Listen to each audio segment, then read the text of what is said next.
Hola a todos, ¿cómo están? Bienvenidos a su canal de Lecciones de Paz Interior, donde saben que pueden suscribirse, darle like a los videos y compartirlos con sus amigos. Y en esta ocasión estamos leyendo, analizando, platicando y entendiendo acerca de la filosofía a través del libro de Filosofía para la Vida Cotidiana de Walter Rizzo, que es este.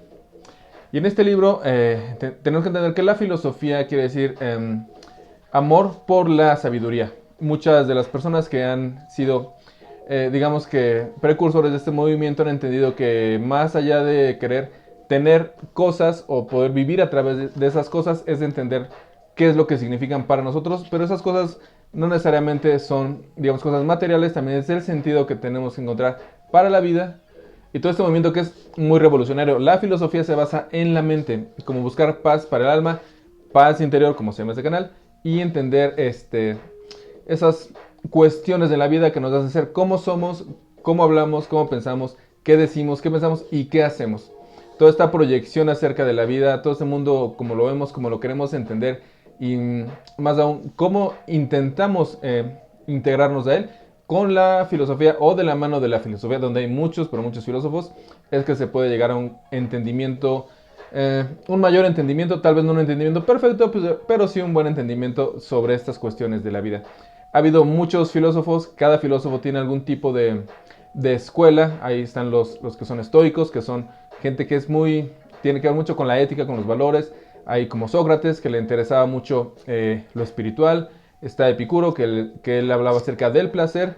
Y en esta ocasión vamos a hablar de un filósofo que para mí es muy, digamos que, eh, para mí es muy aleccionador porque cuestiona todas las bases de las personas, cuestiona su forma de ver y de entender la vida, pero desde el punto de vista, llamémoslo como burlón, pero sería un punto de vista como muy práctico o que te cuestiona por qué es lo que quieres y qué es lo que haces, pero a través de un sentimiento de desapego total, al grado de que él vivía pues desnudo, vivía en un barril como el Chavo del Ocho, afuera de Grecia, y esas cosas que parecen como muy tristes o muy decadentes o muy alejadas o dejadas de Dios, bueno, para él eran su forma de vivir y desde ahí la verdad es que aleccionó a muchas personas. Hay una anécdota donde dicen que él le dio clases a Alejandro Magno, el Conquistador.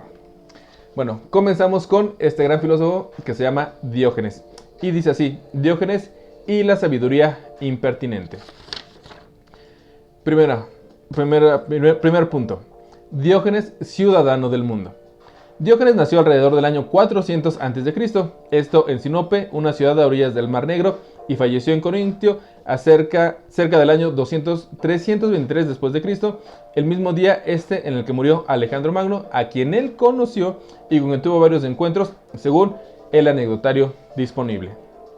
Se le apodaba el perro debido a sus comportamientos desvergonzados e impúdicos. Haciendo honor al sobrenombre, vagabundeaba, no tenía casa ni familia, comía y hacía sus necesidades donde le venía en gana.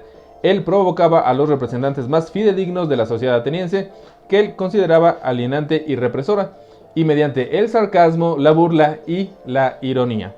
Su objetivo tenía dos caras: subvertir el orden establecido y desenmascarar la doble moral existente. Bueno, él era de la escuela cínica o de los que se llaman cínicos. Él era muy sarcástico y era muy burlón. ¿Ok? Fue exiliado de su ciudad natal porque al parecer él o su padre, quien trabajaba en la banca estatal, falsificó la moneda en curso. Otros dicen que fue hasta Delfos a preguntar si podía hacer esa tal falsificación y el oráculo le dio el visto bueno para modificar la legalidad vigente. También se ha dicho que en realidad la respuesta que obtuvo de Delfos tiene otro sentido, que era así: cambiar la legitimidad existente, que era la política y la ideología, transmutar esos valores o costumbres o convenciones y reevaluar lo establecido con esas normas éticas que muchos griegos tenían. También, en fin, sacudir la cultura reinante, esto hasta sus cimientos, cosa que intentó hacer al pie de la letra, como veremos a continuación.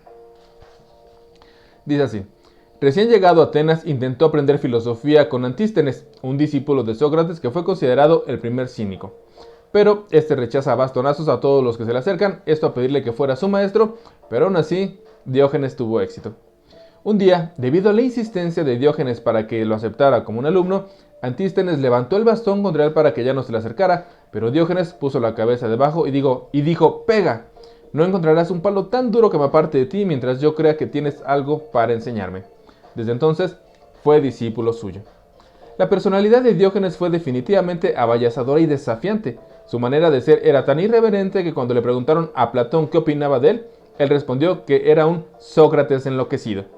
El bestiario griego que lleva a una comparación ineludible, porque mientras Sócrates acorralaba con las palabras a sus interlocutores y los picaba como un tábano para que reconocieran su ignorancia, Diógenes los acorralaba con sus gestos, comportamientos y expresiones insolentes y los mordía para que tomaran conciencia de su conformismo. Ahora, el modo de vida, el que había asumido, representaba fielmente la doctrina que promulgaba. Mendigaba. Su ropa consistía en un manto que doblaba por la noche para abrigarse y tenía como residencia un barril. Llevaba un morral donde cabían todos sus bienes y un bastón que usaba como apoyo para protegerse de algunas personas y también para ahuyentarlas. La frugalidad de Diógenes no reñía con su humor, que era muy sarcástico. Con respecto a su barril, bromeaba diciendo que poseía una mansión giratoria y que lo ubicaba de acuerdo con las estaciones. Cuando hacía frío, dirigía su entrada hacia el sur y en verano hacia el norte. Y también, en algunas ocasiones, señalando el imponente templo de Zeus y el bello camino de las procesiones, donde decía que los atenienses lo habían decorado para que él viviera ahí. Cuando le preguntaban de dónde era, él respondía: soy cosmopolita, que quiere decir ciudadano del cosmos. Negando cualquier vínculo con Atenas, él se burlaba de los títulos de nobleza, los apellidos, la fama, el dinero y el prestigio, y también rechazaba cualquier símbolo que representara un poder dominante. Llámese religión, estado o familia. No quedaba títere con cabeza. Quizá debido a que lo veían como un loco callejero que solo llegaba a los individuos y no a las masas, las autoridades de la época no lo consideraban peligroso, esto desde el punto de vista político. No era un revolucionario, sino un rebelde, que nada prefería más que su libertad. Sus armas eran sus principios y la fuerza moral a toda prueba, y aquí algunos movimientos de contracultura del siglo XX, como el hippie y el beatnik, fueron claramente influenciados por los postulados cínicos, así también como los movimientos que se basan en la desobediencia civil y también en la resistencia pacífica. Diógenes murió en su ley. Quiso llevar al extremo la vida natural que tanto pregonaba y ya siendo viejo se comió un pulpo crudo. Esto no lo resistió su organismo. Según dicen en reiteradas ocasiones, había pedido no ser enterrado para que su cuerpo sirviera de alimento a los animales. Otras versiones afirman que sí fue enterrado y sobre su tumba alzaron una columna con la figura de un perro en un mármol. Desde mi punto de vista, los cínicos no son un fenómeno pasajero. Permanecen porque sus enseñanzas atacan puntos clave que siempre estarán presentes en los imaginarios sociales, como lo son la autonomía, la libertad de expresión y el derecho a la protesta. ¿Quién no ha soñado alguna vez con la libertad total? ¿Quién no ha querido alguna vez tirar todo por la ventana y hacerse vagabundo? En este siglo XXI, donde la identidad se nos va de las manos y la masificación nos atrapa, Diógenes es un bálsamo para todos. Él representa el reclamo fugaz de la conciencia que a veces te asaltan, así dura unos segundos, y también no tenemos que vestirnos como harapientos y pedir limosna en las esquinas, ni dormir en la banca de alguna plaza desolada para poder tener paz interior. Basta una dosis de insolencia inteligente o de oposición sensata para sentirnos mejor y fortalecer el yo. Y si somos honestos, la vigencia de los cínicos está en la necesidad irrenunciable del ser humano de salvaguardar su dignidad, especialmente en las causas que parecen perdidas. Siguiente. El regreso a lo natural, la frugalidad del ratón y la irreverencia del perro. Los cínicos buscaron ávidamente un retorno a la naturaleza a la que consideraban la única verdad liberadora y universal. Aspiraban a que el hombre pudiera despojarse de todas las necesidades irracionales, vanas o absurdas que eran inducidas por el orden social y las costumbres reinantes. Desde esa perspectiva, no es de extrañar que los animales produjeran en ellos tanta admiración, porque en una escala de perfección, primero estaban los dioses, que no tenían necesidades, luego seguían los animales, que tenían muy pocas o las suficientes, y por último, el ser humano. Este ser humano quien ocupa un deshonroso tercer puesto porque está colmado de necesidades de todo tipo. Que esas ya las sabremos todos, la verdad. Diógenes pensaba que las bestias eran mucho más felices que los hombres. Afirmaba: en efecto, estas encuentran en el agua su bebida y en las hierbas su alimento. La mayor parte de ellas está desnuda todo el año, nunca entran en una casa, no necesitan usar el fuego, viven el tiempo de la naturaleza les ha dispuesto, esto si nadie las mata antes, y permanecen fuertes y saludables sin tener nunca necesidad de recurrir ni a médicos ni a remedios. Los animales servían como ejemplo para que el hombre pudiera recuperar su estado natural. El plan consistía en apoyarse en la naturaleza para después saltar a un hombre más sabio y más feliz. Cuentan que la gran inspiración de Diógenes, el modelo moral, el cual se suscribió, fue en un ratón. Al observar a un ratón que corría de aquí para allá, sin preocuparse de un sitio para dormir y sin cuidarse de la oscuridad o de perseguir cualquiera de las comodidades convencionales, encontró una solución para adaptarse a las circunstancias. Un ratón, libre, juguetón, astuto, austero, que no tiene frustraciones existenciales. La sabiduría de la naturaleza se manifiesta a veces de maneras insospechadas. Pero había otro modelo importante en la formación ejemplar de Diógenes, el perro y su intachable insolencia. El perro mostraba algunas características casi imposibles de ignorar para alguien que abrazara el cinismo. Hacía lo que quería y era desvergonzado, molesto e irreverente. Los cínicos no parecía importarles mucho el apodo canino, y más bien lo sacaban a relucir con orgullo cada vez que podían, y este relato demuestra lo siguiente. Acudió una vez Alejandro a Estel y le dijo: «Yo soy Alejandro, el gran rey». Y Diógenes repuso: «Y yo Diógenes, el perro». Al preguntarle por qué se llamaba perro, dijo: «Porque muevo el rabo ante los que me dan algo, ladro a los que no me lo dan, y muerdo a los malvados». Obviamente no se esperaba que salgamos a ladrar o a socializar con ratones de barrio. La invitación cínica es tener la naturaleza como guía y maestra para liberarnos un poco de la influencia del lado malo de la cultura. Cuando me encuentro con personas que alaban el avance tecnológico y hacen un culto a la civilización, suelo estar en desacuerdo. No niego que ahora vivimos más años, pero tengo mis dudas con respecto a la mejoría esta que hayamos logrado en lo que respecta a nuestra calidad de vida. Ahora, en realidad no creo que nuestros antecesores la pasaran tan mal. Más bien cambiaría la pregunta a ¿qué ha sido de nosotros a pesar de la civilización? Si pudieras elegir, ¿preferirías vivir 100 años en la modernidad aplastado por la prisa, el pago de la hipoteca, los seguros y la salud? ¿O vivir 40 años y ser un recolector de bayas, libre de impuestos y sin tanta contaminación? Estoy de acuerdo en que a Diógenes le hubiera quedado difícil tomar a un dinosaurio con un modelo ético, pero tampoco se habría emocionado mucho con los Simpson. Siguiente. Una vida sin vergüenza. Diógenes no parecía conocer la vergüenza, entre otras cosas hacia sus necesidades fisiológicas allí donde le nacía hacerlas. Él lo hacía sin recato y ni pudor. Su lugar preferido era el Agora de Atenas, un espacio abierto que funcionaba como plaza pública y que además era el centro comercial y político donde se realizaban las asambleas para los ciudadanos. Una vez que se masturbaba en plena plaza, suponemos que ante la mirada escandalizada de los que por ahí pasaban, y se lamentaban diciendo: ojalá fuera posible frotarse también contra el vientre para no tener hambre. Y en otra ocasión, cuando le reprocharon que comía en medio de la agora, repuso: es que precisamente en medio de la agora fue cuando sentí hambre. El miedo a la evacuación social y a la necesidad de aprobación, esto definitivamente no formaban parte de su manera de ser, lo que le otorgaba cierto poder sobre los demás. Para escandalizar a alguien se necesitaban dos cosas: que el otro no esté preparado para lo que harás y que te importe un bledo lo que piense él de ti. Obviamente, puedes escandalizar con un objetivo constructivo o destructivo. El desdén que sentía Diógenes por el qué dirán se veía reflejado en un humor punzante e irónico. Dicen que solía quedarse largos ratos pidiéndoles limosnas a las estatuas. Él preguntaba a alguien por qué lo hacía y él respondió: me acostumbro a ser rechazado. La práctica contra la vergüenza también consistía en exponerse y también enfrentarla a propósito. Esta exposición en vivo es claramente terapéutica y te ayuda a sacar callo. A uno que lo acompañaba se le cayó un pedazo de pan, pero no lo recogió porque le daba vergüenza. Diógenes entonces quiso darle una lección intencionalmente y se puso a hacer el ridículo para demostrarle que uno puede hacerse inmune a la evaluación social. Se ató una jarra a su cuerpo con una cuerda y la arrastró por el cerámico para que todos la vieran.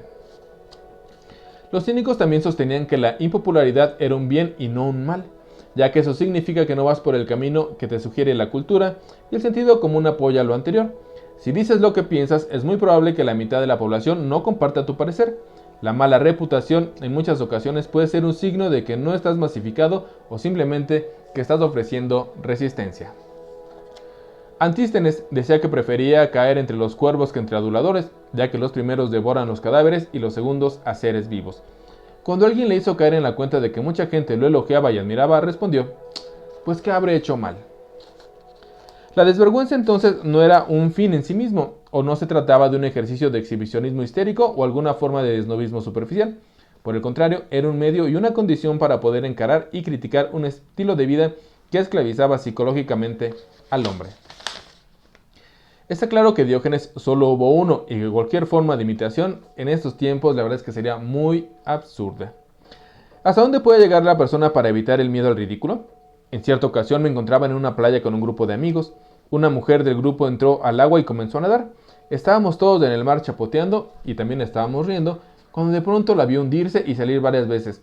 Ella levantaba el dedo como tratando de decir algo y volvía a sumergirse. Pensé que estaba jugando hasta que le devolví unas sonrisas, pero al momento todos escuchábamos una voz débil que decía ¡Auxilio! Corrimos hacia ella para rescatarla. Ya recuperada y tranquila nos explicó que la había atrapado un remolino. Cuando le preguntamos por qué no gritó a todo pulmón que la socorriéramos, respondió que no quería hacer un dramón. O sea, cada vez que salía a flote y levantaba el dedo intentaba decir algo adecuado, como por ejemplo, disculpe, no quiero molestarlos, pero me estoy ahogando. ¿Acaso hay un modo social o que sea correcto para salvarse? Mi madre me contaba que en pleno bombardeo alemán sobre la ciudad de Nápoles, una vecina se negaba a bajar al refugio si antes no se pintaba y arreglaba su pelo. Ella solía decir, ¿cómo voy a ir en estas fachas? Entre la desvergüenza descarada y la dependencia del qué dirán, hay que encontrar un punto medio. Diógenes nos hace inclinar la balanza a favor de la primera, que es una forma de crear inmunidad a la fobia social. Siguiente. Actos, no discursos. El paradigma de la virtud de los cínicos era esencialmente práctico, y por eso impugnaban aquellos conocimientos que no consideraban o condujeran a resultados concretos y una vida feliz. Prescindían de la geometría, la música, la lógica y la física, y se ocupaban principalmente de la ética, el arte de vivir, y de ahí que se burlaran tanto de la metafísica y de sus defensores. Alguna vez Platón dio la siguiente definición de lo que era un ser humano. El hombre es un animal bípedo implume, lo que generó aplausos y elogios de quienes lo escuchaban, pero Diógenes consideró que esa definición tenía una falla, así que desplumó un gallo y lo puso a correr por la escuela diciendo, aquí está el hombre de Platón, bípedo y sin plumas, y desde entonces al enunciado original se le agregó la frase, y de uñas planas. Considerando la resistencia de las personas a cambiar de opinión, ¿cuánto tiempo le hubiera llevado a Diógenes demostrar que la definición propuesta por Platón era incompleta, esto sin recurrir a su ingenioso experimento práctico? Hay cosas que es mejor no tomar en cuenta si es quien las dice no las respalda con sus actos. Tarde o temprano aparecerá la duda. No me imagino a Kant, otro filósofo, disertando sobre la importancia de la espontaneidad en la vida feliz, a Schopenhauer defendiendo los derechos de la mujer. Y partiendo del concepto de sabiduría silenciosa, hay verdades que son para demostrar y otras que son para mostrar, y es cuando decimos que un acto vale más que 1000 palabras. Pensemos de nuestra vida cotidiana. ¿Qué es lo que más le exigimos al prójimo? ¿Fundamentación conceptual o comportamientos coherentes y amables? ¿Queremos que nos hablen bellamente o que tengan acciones que respalden sus ideas? ¿Un ladrón hablando de honestidad sería creíble o sería increíble? Una paciente me decía, yo sé que él me ama, aunque no lo demuestre. ¿Amor teórico? La sabiduría práctica sobresale, se hace evidente, enseña, impacta y produce cambios. Veamos ahora 3 ejemplos pedagógicos de Crates, discípulo de Diógenes, un poco más moderado, pero cínico al fin. Aquí donde nos muestra que los actos muchas veces pueden más que los discursos. Crates e Hiparquía. Una mujer llamada Hiparquía se enamoró profundamente de Crates, de su manera de ser y sus enseñanzas. Solamente tenía ojos para él. No importaba qué tan ricos y bellos fueran. Tan fuerte era lo que él sentía que amenazó a sus padres con suicidarse si no la entregaban a él. Los padres le pidieron a Crates de que se tratara de disuadirla y hacerla cambiar de opinión. Suponemos que un cínico no era el mejor partido para un padre tradicional. Cuando Crates accedió a convencerla y fue a hablar con ella, se encontró con alguien especialmente testarudo y al ver que nada iba a hacerla cambiar de opinión, se puso de pie y quitándose la ropa, le dijo: este es el novio, esta es tu hacienda, delibera esta situación, porque no serás mi compañera si no te haces a estos mismos hábitos como los míos. La mujer aceptó y fue su pareja por el resto de su vida.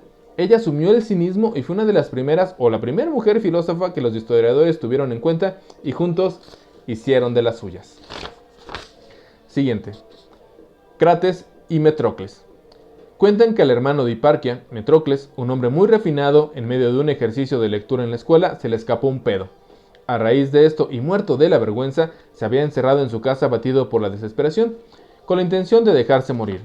Al enterarse de lo que había ocurrido, Crates decidió ayudarlo, pero antes de ir a visitarlo, comió varios platos de lenteja hasta hartarse.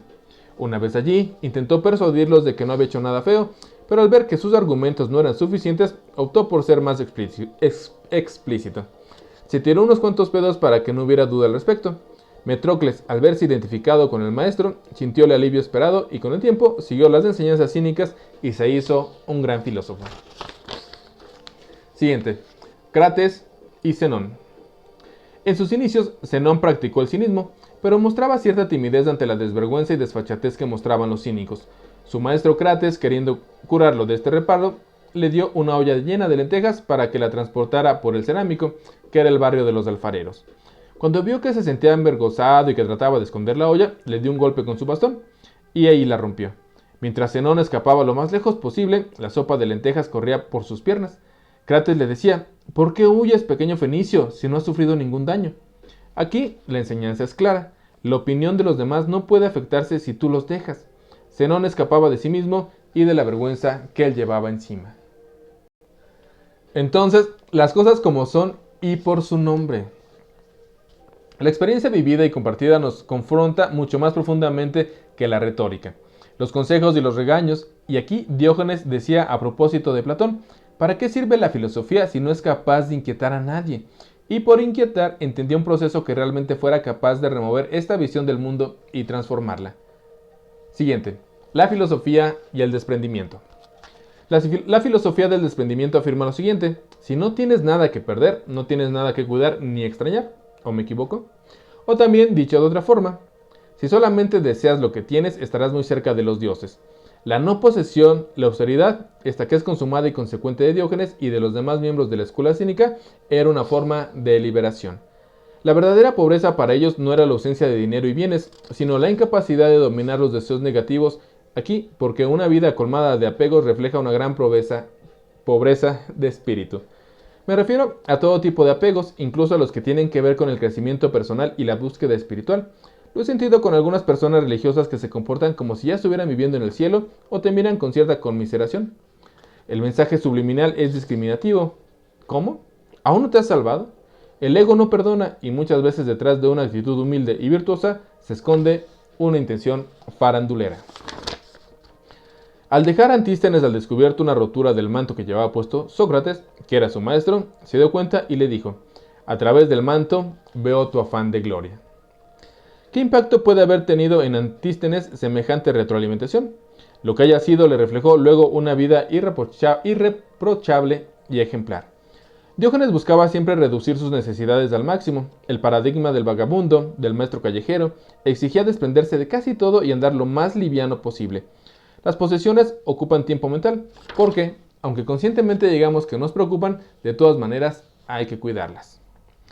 Al observar Diógenes a un niño que bebía agua de las manos, decidió tirar la copa que llevaba con su alforja, diciendo: un niño me aventajó en sencillez, y luego arrojó el plato en el cual comía al ver que otro niño a quien se le había roto el tazón recogía las lentejas en la corteza cóncava del pan. Simplificación física y psicológica, sin llegar a los extremos de comer con las manos en el restaurante de moda. Y aquí la pregunta que surge es relevante: ¿nos complicamos más de la cuenta nuestra vida cotidiana? He visto tanta gente enredada con sus propias debería y necesidades absurdas. Desde la perspectiva cínica, la frugalidad era indispensable para llegar a ser independiente. ¿Y cuál es la fórmula? Bueno, identificar lo que nos sobra, sea físico, psicológico o emocional. Al ver Diógenes a los criados de un famoso orador transportando un imponente mobiliario, les preguntó: ¿de quién son esos enseres? Al responderle a quién pertenecían, les dijo: ¿no tienen vergüenza de poseer tantas cosas y no poseerse a ustedes mismos? En otra ocasión, ante el mismo personaje, que era un hombre bastante obeso, le manifestó: danos a los pobres una parte de tu vientre, porque así te aligerarás y además nos beneficiarás a todos. Siguiente. Marchar sobre el fuego. Entrenamiento del cuerpo y el alma para que puedan sobrevivir a las inclemencias de la naturaleza y de la cultura. Los cínicos sostenían que habían encontrado un camino más corto hacia la sabiduría, un atajo que Diógenes describía como marchar a través del fuego y del hierro. Y también aquí constituía en controlar el sufrimiento y eliminar todo placer antinatural. Este ascetismo duro y sin hipocresía, franco y honesto, proponía una serie de ejercicios de resistencia para filosofar mejor. Diógenes no perdió ocasión para entrenar su cuerpo y endurecerlo. Durante el verano se echaba a rodar sobre la arena ardiente, mientras que en invierno abrazaba las estatuas heladas por la nieve. Acostumbrándose a todos los rigores, también caminaba sobre la nieve con los pies descalzos. La voluntad se adiestra y se forma. ¿Alguien lo duda? Hay un callo en el cuerpo y otro del alma. No hablo de masoquismo ni de sicilios, sino de entrenamiento básico, de inocular el organismo y la mente para incrementar su tenacidad. Esto se observa claramente en los casos de miedo extremo. Los pacientes que sufren de trastorno de pánico van acostumbrándose mediante distintos métodos a soportar cada vez más la adrenalina hasta que logran vencerla o simplemente ignorarla. Una de las técnicas más conocidas en terapia cognitivo-conductual se denomina inoculación de estrés. Consiste en que el paciente aprenda a soportar, controlar y regular niveles cada vez más altos de estrés, que él mismo se administra. La premisa tiene tres componentes. Prepararse para posibles eventualidades negativas, ser menos vulnerable y más perseverante a la hora de alcanzar los objetivos y ser mejor en cada una de estas áreas. Ahora, debería de existir en los colegios un curso multidisciplinario que enseñara lo anterior, una especie de gimnasia psicológica donde intervendrían de manera simultánea entrenadores deportivos, psicólogos y filósofos. Yo lo llamaría aprendizaje básico para soportar los obstáculos y avatares de la vida. Comenzaría en el kinder y seguiría hasta terminar el bachillerato, con algunos refuerzos en la universidad. También competencias de supervivencia psicológica, estrategias de resolución de problemas, desarrollo del autocontrol, contactarse con lo natural y también con otras cosas por el estilo. En la época en la que vivimos requiere un regreso a la voluntad, a saber decir no y enfrentar los problemas de una manera más aguerrida y dejar atrás la filosofía del melindre. Siguiente, no rendirle culto a nadie. Diógenes no retrocedía ante nada ni nadie, era absolutamente ingobernable y de una fuerza moral a toda prueba. En realidad, la irreverencia y el espíritu de su rebeldía y el inconformismo requieren de una buena dosis de amor propio y bastante dignidad. Sentirse dueño de uno mismo inevitablemente genera choques a los controladores y a la autoridad de turno. A Diógenes le gustaba burlarse de quienes se sentían demasiado importantes y los enfrentaba en sus terrenos. Y aquí vamos a ver 3 ejemplos. Al invitarle a una reunión elegante dijo que no asistiría porque la vez anterior no le habían dado las gracias.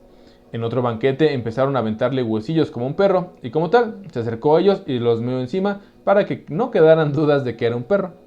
Y cuando elogiaron a quienes le habían hecho un regalo, Diógenes replicó: «Y no me elogies a mí. ¿Por qué? ¿Qué me merecí para recibirlo?». Alguien que leyó estos ejemplos y otras anécdotas de Diógenes exclamó: «Bueno, por este hombre no le faltaban ínfulas». Le respondí que yo no veía en esos comportamientos soberbia o engreimiento, sino una forma de enfrentarse a los pretenciosos y también marcar un límite. Esta capacidad de confrontación y de oposición esta la encontramos en todos los cínicos, incluso en las mujeres. Vemos a Hiparquía, la compañera de Crates, en acción. Estando en un banquete, ella le expuso a un filósofo llamado Teodoro el siguiente silogismo: «Lo que no es considerado un delito para Teodoro tampoco será delito si lo hace Hiparquía. Por lo tanto, si aceptamos que Teodoro no cometió delito al golpearse a sí mismo, tampoco será considerado delito si yo lo golpeo». Al no poder rebatirlo, el hombre entró en cólera, le arrancó el vestido y la dejó desnuda. Esto en público. Pero Hiparquía, haciendo gala de su excelente autocontrol, no se alarmó ni se dejó azorar, esto como si lo hubiera hecho cualquiera. El hombre, aún más furioso, arremetió de nuevo y tratando de burlarse, le dijo: «¿Y esta es la mujer que han abandonado sus oficios de tejedora?». A lo cual ella respondió: «Sí, Teodoro, yo soy. ¿Por qué? ¿Te parece que he tomado una decisión equivocada sobre mí misma? Esto al dedicar el tiempo que iba a malgastar en telar mi educación». No se sabe qué contestó el tal Teodoro, pero es probable que se haya retirado haciendo mutis por el foro. Atacar a un cínico era meter la cabeza en la boca del lobo, o peor aún, en la boca de un perro. No rendirle pleitesía a nadie, ni a los dioses ni a los humanos, solo a la naturaleza de la que formamos parte. Diógenes era una especie de agnóstico. Cuando le preguntaron qué sucedía en los cielos, solía responder que nunca había subido hasta allá y por lo tanto no tenía idea de si los dioses existían o no. Siguiente. ¿Quién quiere comparar un amo? ¿Quién es en realidad o de verdad el amo? ¿El que necesita de un esclavo para sobrevivir y sentirse soberano o el esclavo que sabe que el mandamás lo necesita? Conocí una vez a la secretaria de un reconocido hombre de negocios que llevaba 25 años trabajando para él. Además de eficiente y honesta, poseía una aguda inteligencia que le había permitido sobrellevar el mal carácter de su jefe y lo tacaño que él era. Cuando le pregunté por qué no buscaba otro trabajo, su respuesta me sorprendió. Yo lo estimo, sé que me necesita y en el fondo no es una mala persona, pero todos tenemos un límite. Un día cualquiera, bajo los defectos de unos cuantos whiskies, el hombre la trató muy mal y esa fue la gota que derramó el vaso y sin dudar presentó la renuncia. Pero lo que más llamó mi atención fue el desenlace posterior en su jefe. Su jefe, el hombre inquebrantable y que ponía a temblar a más de uno, se derrumbó ante la perspectiva de quedarse solo. Durante el mes de preaviso en que mi paciente siguió trabajando, él no sabía qué hacer para que ella cambiara de opinión. Incluso pidió una cita conmigo para que influyera sobre su decisión y no la dejara ir. Y aquí podemos preguntar, ¿quién necesita a quién? Evidentemente él, pero ¿quién era el verdadero amo? Esto en el sentido de ostentar una independencia psicológica y emocional. Indudablemente ella. Al fin la mujer se fue de la empresa buscando horizontes más amables porque no todo es dinero. Cuentan que Diógenes fue capturado por unos piratas, quienes lo llevaron a Creta para ser vendido como esclavo. Al preguntarle al subastador que qué sabía hacer, él le respondió, gobernar a los hombres. Y a continuación le señaló a un corintio vestido de púrpura que andaba por allí y le dijo, véndeme a ese, sé que está necesitado de un amo. El hombre que había designado finalmente lo compró y se benefició con la sabiduría de Diógenes. Siguiente. Un misil de tres puntas. Humor, ironía y parodia. El humor desordena y altera el orden mental establecido, lo sacude, lo reacomoda y nos permite una nueva mirada. El humor es un indicador de inteligencia emocional y específicamente tomarse el pelo uno mismo es la mejor señal de salud mental. La definición de un conocido diccionario define el humor como una cualidad consistente en descubrir o mostrar lo que hay de cómico o ridículo en las cosas o en las personas con malevolencia o sin ella. La parodia es una obra literaria y artística o también burlesca, donde se destacan actitudes de alguien o de cualquier cosa. Pienso en los mimos, que a veces están en la calle parodiando a la gente que se encuentran a su paso. El método consiste en caminar detrás de la persona sin que ésta se dé cuenta, imitando sus rasgos esenciales, no solo físicos, sino también los de contenido emocional. Los tímidos, los coquetos, los irascibles, los alegres, los inseguros, nadie se salvan. Si el mimo es recursivo, será capaz de subrayar abiertamente, tal como lo hace un caricaturista, aquel atributo que identifica al otro y que solo percibimos de manera no consciente. El término ironía se define como manera de expresar una cosa que consiste en decir en forma o con entonación que no deja lugar a duda sobre el verdadero sentido o lo contrario de una cosa. Pensemos en la ironía socrática, en sus defectos y en la virulencia que pueden producir en quienes son blancos de ella. Pues bien, tomemos la irreverencia casi innata de Diógenes y el fuerte contenido filosófico de su mensaje y luego agreguemos el humor negro, la teatralidad, esta de la parodia y la ironía implacable de la que él hacía gala. Esta era la característica de los cínicos antiguos, un ejército dedicado a denunciar pacíficamente, solo armados con su mordaz sarcasmo, todos los convencionalismos que obstaculizaban el crecimiento filosófico y psicológico del ser humano.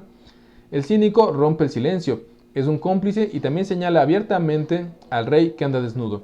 Es realista a morir, desobediente por convicción y corrosivo para el establecimiento, pero solo a manera de epílogo, veamos algunas cápsulas de humor ácido que caracterizaban a el buen Diógenes. A Diógenes el perro. Dice así. A unos hombres que se burlaron de él porque lo vieron caminar hacia atrás en un pórtico, les replicó: no les da vergüenza burlarse porque camino un trecho hacia atrás, mientras ustedes recorren hacia atrás todo el camino de la vida. A alguien que le preguntó a qué hora debe comer, él respondió: si eres rico, cuando quieras; si eres pobre, cuando puedas. Se paseaba él también de día con una lámpara encendida, diciendo: busco a un hombre. Una vez estaba mendigando a un avaro, y como éste se demoraba, le dijo: amigo, te pido para la comida, no para mi entierro. Cuando le preguntaron cuál era el momento oportuno para casarse, respondió: los jóvenes todavía no, los viejos ya no. Enfrentado a un experto en dialéctica de la escuela de Platón, tuvo el siguiente intercambio verbal. Y dice así: interlocutor: lo que yo soy, tú no lo eres. ¿Estás de acuerdo? Diógenes: de acuerdo. Interlocutor: pues yo soy hombre. Diógenes dijo: sí, claro. Interlocutor: por consiguiente, tú no eres hombre. Diógenes: bueno, eso sí es evidentemente falso, pero si quieres que sea cierto, empieza por mí. Fin de este capítulo del gran Diógenes del Perro. La verdad es que es un sarcástico, pero yo veo el sarcasmo como algo que te enfrenta con tus propias palabras. O sea, tú puedes venir a decirme hoy algo y defenderlo a capa y espada y decir: esta es mi creencia verdadera por sobre todas las cosas. Yo sé que esto es así. Y pues decir: ok, muy bien, es tu creencia. Pero si el día de mañana veo que estás haciendo algo de lo que no, que estás haciendo lo contrario a lo que estabas defendiendo, en ese momento te voy a decir, o voy a usar las palabras que tú me hiciste, tú dijiste como en tu propia contra. No es porque te odie o porque no me caigas bien o así. Es porque estoy cuestionándote lo que estás creyendo en ese momento. Donde lo que puedes decir hoy, te puedo usar mañana en tu contra. O porque sencillamente no somos dueños de la verdad. Entonces, entre cínico, sarcástico e irónico, que podrían verse como aspectos negativos hacia una persona, o sea, a nadie le gusta que seas sarcástico o que te burles, pero es una forma de cuestionarte tus creencias. Yo te las cuestiono a ti, tú te las cuestionas a ti mismo, y cada vez que las veo en ti, pues yo me reflejo. Entonces, intento cuestionarte y ser sarcástico porque de una manera estoy investigándome a mí mismo, porque a través de ti es donde yo puedo llegar a conocerme a mí mismo. Tú no lo sabes, pero puedes llegarlo a entender. Si es a través, puedo sentirme serio, pero la verdad es que la vida es una gran broma, entonces no nos la tenemos que tomar en serio, tenemos que ser hombres normales o comunes, queremos a veces sentirnos, no sé, superiores, y vivimos mucho para la opinión de los demás. Queremos ver cómo nos ven, queremos pensar lo que piensa el otro y sentirnos como que atrapados en ese mundo donde todo es como si fueras en el Instagram, que todo el tiempo todo es perfecto. O sea, ya ni siquiera Facebook, ahora toda la gente bonita está en Instagram y se pelea uno por los likes, por los comentarios positivos, por todo esto. Es como una gran bola de nieve donde queremos ser aceptados constantemente, validados en todo lo que hacemos, y gente como Diógenes o su filosofía del cinismo, del cínico, es lo liberador. Un día intenten hacer un pequeño experimento, vayan a una plaza, un centro comercial que les guste y usen o busquen su ropa más fea, la que menos combine, puede ser, no sé, pueden ponerse un pants con zapatos, sin calcetas y una camisa verde fosforescente y caminen por toda la plaza. O sea, caminen por la plaza y vean cómo está la gente siempre bien perfecta, bien maquillada, bien peinada, la ropa más cara, los mejores relojes, los teléfonos y demás. Ustedes vístanse así y caminen por toda la plaza y de vuelta y empiecen a desprenderse de la opinión de los demás. Dejen de estar viviendo para ver qué es lo que dicen todos los demás. Si están guapos, si están flacos, si están güeros, si están bien maquillados, si son mujeres, si su ropa está bonita o está fea. Porque están constantemente como en un barril sin fondo donde no van a poder, no sé, complacer a todos los demás. Perdón, hay una frase que dice en un libro de Walter que dice: si Dios, que es Dios, la mitad del mundo lo quiere y la mitad del mundo lo odia, pues ¿qué nos podemos esperar nosotros? Entonces, la escuela de Diógenes es muy ilustrativa para las personas que no les moleste cómo se piensan o sienten. Como ven, mi camisa hoy no la planché y así salí a la calle. Y es tan liberador sentirse uno dueño de sí mismo y de sus cosas, que es un paso más, aparte de los otros filósofos que ya pudimos ver. Pero bueno, ya terminamos con este capítulo. Solo nos faltaría Epicteto y la fuerza de la razón, ya es el último. Y también les quería decir que, terminando este libro de Filosofía para la Vida Cotidiana, vamos a leer este libro que se llama Uno siempre cambia el amor de su vida por otro amor y por otra vida, de la escritora Amalia Andrade. Es un libro, la verdad, se ve gordito, pero la verdad es que son letras muy grandes. Tiene algunos ejercicios. Y no solamente trata acerca del amor de pareja, sino también hay gente que se enamora de carros, de trabajos, de cosas. Entonces vamos a intentar cambiar el amor de una vida por otro amor y también por otra vida. Bueno, este es el fin del video. Si llegaron hasta aquí y gustan apoyarme con un like, suscribiéndose o compartiéndolo con algún amigo, se los agradecería demasiado. Cuídense mucho, que estén muy bien, muchas gracias y hasta luego.